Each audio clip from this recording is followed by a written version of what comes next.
Laurent, on a vu des choses qu'on n'a pas l'habitude de voir dans cet entraînement, dont on a déjà beaucoup parlé, Damien Penaud avec la chasuble jaune notamment. Est-ce qu'il paye ses résultats, ses performances en Angleterre ou pas? On étudie plusieurs solutions, on est en train de réfléchir aux options qu'on a à disposition. Il y a un groupe de 42 joueurs qui prépare le match en Italie. Il y a un groupe de 42 joueurs qui vit depuis maintenant bientôt 4 semaines ensemble. Donc il y a à ce poste-là, il y a Théo Sauvé qui a performé, il y a Gabriel Villiers qui avait aussi performé pendant tout l'automne. Il y a Damien qui a joué le week-end dernier. Donc voilà, on regarde les différentes options. La composition d'équipe sera donnée demain, il me semble. Vendredi. Le voyage. Donc voilà, ça nous laisse encore quelques... La deuxième ligne pourrait être une nouvelle fois recomposée, je parle au conditionnel, se mettre à l'aise. On a vu Michael Guillard s'entraîner, il pourrait être associé à Thibaut. Est-ce que tu peux nous parler de Michael sur ce poste 5 notamment, qu'est-ce qu'il peut apporter et comment est-ce qu'il peut se comporter? Évidemment, déjà en deuxième ligne, il y a le forfait de Mani Meafou. Donc obligatoirement, ça va nous obliger à changer cette paire de deuxième ligne. Michael Guillard, pour parler plus particulièrement de lui, c'est un joueur, c'est une deuxième ligne moderne avec un profil plutôt hybride qui est capable de jouer à la fois en 4, en 5 et en troisième ligne.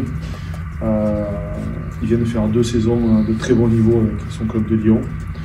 Et il a à chacune de ses sorties sur cette dernière saison, notamment avec l'équipe de France, répondu présent. Quand il est rentré en cours de jeu notamment. Donc voilà, petit à petit, il grandit dans ce groupe, il prend de plus en plus de place et il a des qualités intéressantes qui nous permettent de faire évoluer aussi notre vision de ce poste de numéro 5, puisque c'était votre question sur le numéro 5. Il a une polyvalence qui est très intéressante. L'option du 7 ans, c'est quelque chose qui est possible ce week-end en Italie. Ça n'a jamais été fait par le 15 de France, si je me trompe. Pourquoi? L'option du 7-1, comme le 6-2 ou le 5-3, c'est des options de coaching, c'est uniquement pour s'adapter à une stratégie et une vision de scénario. Donc effectivement, c'est aussi une option qu'on étudie cette semaine, qui est envisagée, mais pas encore décidée. Ça permet de coacher devant, avec pouvoir coacher poste pour poste. Notamment en troisième ligne, et ça permet de rentrer des profils différents. Là encore, ça serait s'appuyer sur la polyvalence des joueurs et leur qualité à jouer à plusieurs positions, notamment sur nos avants. Donc oui, effectivement, c'est une option qui est envisagée. Est-ce qu'il n'y a pas un risque avec ce 7-1 d'abuser presque de cette polyvalence des joueurs, notamment derrière? On a vu Paul Boudéan, Oscar Gébou évoluer un petit peu derrière, et c'est prendre aussi un risque en cas de blessure bancaire. C'est un risque que j'imagine étudié et que vous êtes prêt à prendre. Oui, vous savez, quand on envisage ce genre de scénario d'options, il y a des risques, mais tout est risqué. Jouer en 5-3, c'est risqué aussi. Il y a des partis pris. Donc effectivement, il y a des risques à tout, et jouer en 7-1, ça demande d'envisager les choses un peu différemment. Donc c'est ce sur quoi on est en train de réfléchir en ce moment. Mais bon, tous les choix demandent un risque. Choisir, c'est renoncer. Donc voilà, il faudra se décider. Bonsoir Laurent, Isabelle Gracien d'Infosport 75. Dans quel état d'esprit vous abordez cette rencontre face à l'Italie, surtout après la défaite contre l'Angleterre? Et est-ce que vous prenez en compte l'aspect mental pour la préparation des matchs? L'aspect mental est primordial dans l'approche de ce match, notamment après la défaite contre l'Angleterre. Surtout que successivement à cette défaite, on a eu une semaine sans match. Le temps nous a paru très long. Donc là, de retrouver le groupe, de repréparer un match, l'aspect mental est très important. C'est pour ça que tout au long de la semaine, dès le lundi, il y a une récupération émotionnelle pour les joueurs. Il y a aussi des pratiques individuelles avec les psychologues pour nous permettre de nous aligner et d'affronter dans les meilleures conditions, de nous projeter dans les meilleures conditions vers ce qui nous attend dimanche prochain à Rome.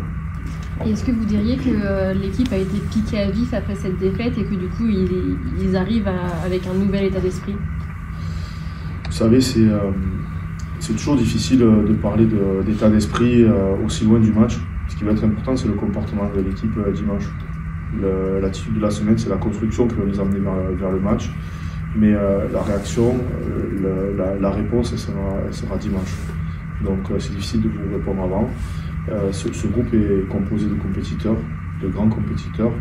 Et d'avoir perdu en Angleterre a été pour tout le monde une grande déception.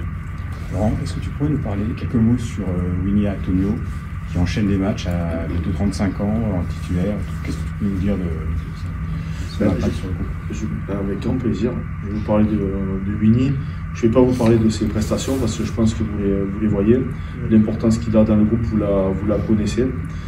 Et ce qui est le plus surprenant, c'est son âge. Parce que là, vous en parlez dans la question, mais quand on le voit sur le terrain, ça ne paraît pas. Donc Winnie, on utilise toutes ses qualités. Il est très important dans l'équipe, très important dans le groupe et dans notre jeu.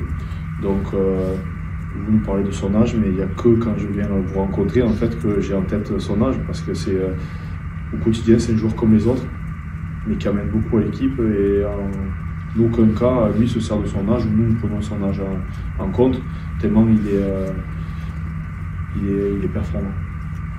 Laurent, tu disais que c'était stratégique le 7 ans et tout ça. Est-ce que c'est une stratégie sur l'Italie ou est-ce que ça peut être aussi une stratégie pour préparer l'Irlande en 15 jours? Quand on aborde, il nous reste 3 matchs pour finir la compétition. Donc effectivement, on regarde jusqu'au bout, on n'est pas là en train de regarder jour après jour, entraînement après entraînement. Mais cette semaine, le plus important pour nous, c'est de préparer correctement l'Italie et de nous donner le plus de chances d'être performant dimanche à Rome. Au bout de Mathieu, il est souffrant. Est-ce qu'il est d'ores et déjà officiellement forfait?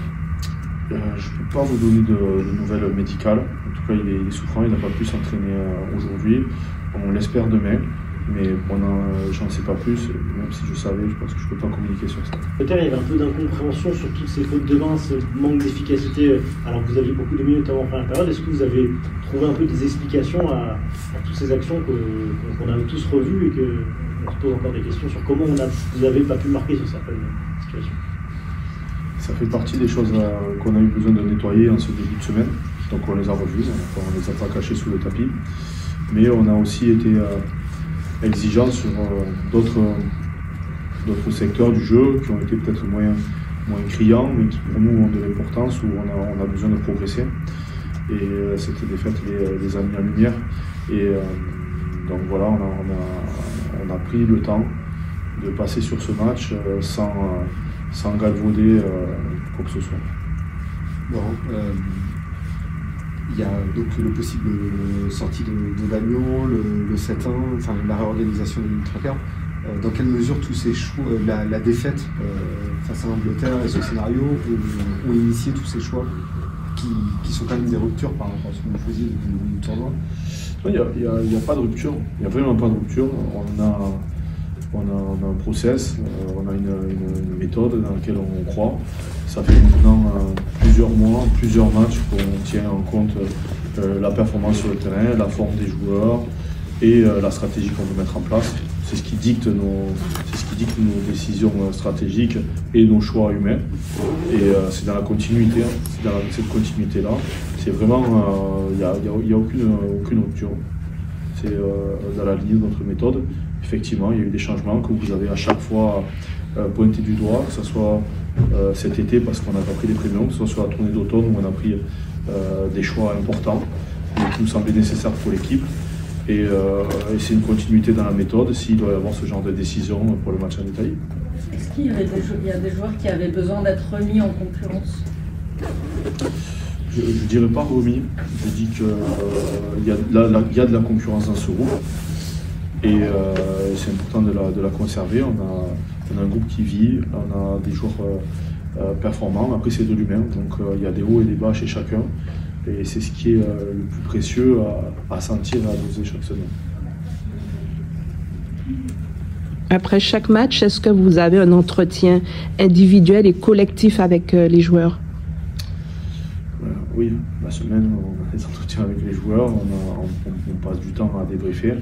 Ils font partie du projet, donc ils participent à la construction de ce projet. Donc effectivement, on a l'occasion de pouvoir échanger avec eux. Laurent, il y avait un peu de colère après sur le débrief du match contre l'Angleterre avec toutes ces erreurs justement. Est-ce que après coup on se dit qu'on a peut-être pris le match un peu trop à la légère, des choses comme ça, je sais pas, mais qu'est-ce qu'on tire du coup maintenant du débrief de ce match contre l'Angleterre? Fabien disait qu'il fallait attendre avant d'analyser ce qui avait conduit à ces erreurs. Est-ce que vous pouvez nous dire maintenant ce qui a manqué et tous ces points négatifs que vous avez su relever face aux Anglais qui ont conduit à la défaite? Déjà, premièrement, je tiens à souligner la maturité du groupe, qui a eu la patience et la sagesse de prendre le temps avant de se jeter dans l'analyse sur une défaite frustrante. On a parlé de l'aspect émotionnel sur lequel on a travaillé, parce que c'est vrai que c'est le côté mental, c'est un secteur important, notamment pour rebondir, mais aussi analyser la façon dont on a abordé ce match contre l'Angleterre. Et il y a eu des détails techniques sur lesquels je ne vais pas rentrer dans les détails, mais vous imaginez bien que notre finition, on a beaucoup parlé de notre finition, on a parlé de nos réceptions de coups d'envoi, on a parlé des ballons hauts, enfin toutes les choses qu'on avait déjà en tête, sur lesquelles on est conscient qu'on a une marge de progression. On a continué notre focus là-dessus, mais avec à la fois la capacité de se critiquer, mais la maturité de ne pas tout remettre en cause. Par rapport à ça, on se rappelle qu'en Angleterre, le banc n'avait pas apporté ce que l'on espérait de lui. Est-ce que c'est aussi ce qui conduit à réfléchir au fait de faire un 7-1 et d'emmener beaucoup plus de densité, peut-être à un moment où le 15 de France a un peu plus de mal? Oui, mais le banc avait répondu présent lors de la première journée contre le Pays de Galles, un peu moins en Angleterre. Donc c'est pour ça que tout à l'heure, je vous ai beaucoup parlé de la nécessité de sentir ce groupe et de prendre des décisions pour continuer à le faire vivre correctement et à garder cette émulation. Et la façon dont nos finisseurs peuvent s'exprimer est d'actualité. Quand on connaît l'importance des finisseurs dans les matchs internationaux, souvent la décision se joue en fin de match. On l'a encore vu à Twickenham. Donc comme chaque semaine, ça va être une partie importante de nos décisions et on passera du temps à réfléchir là-dessus. Les retours de Thibaut et d'Anthony vous font du bien dans ce renouvellement? Ça fait toujours du bien de voir des joueurs revenir de blessures. C'est des joueurs qu'on n'avait pas pu avoir jusqu'à présent. Donc effectivement, ça amène un peu d'air frais et ça fait du bien au groupe, ça fait du bien aussi au staff de voir revenir notamment des joueurs comme Anthony et Thibaut. Donc ça fait partie de la vie du groupe et effectivement, chaque fois que les joueurs rentrent, ça fait du bien. Là, c'est quoi le retour athlétique de Thibaut Flament? Il a joué à mi-temps à Clermont. Oui. Comment il est prêt? Il n'y a pas eu de complications à son mollet? Il a eu un arrêt assez court, hein, parce qu'il a été absent des terrains une dizaine de jours. Et après, il a repris la préparation immédiatement à son club du Stade Toulousain. Il a joué ce week-end à Clermont, 40 minutes. Dimanche soir, donc il ne s'est pas entraîné parce qu'on est à J+2 pour lui, mais il est dans de très bonnes conditions physiques. Merci. Merci. Bonne soirée. Bonsoir. Merci aussi.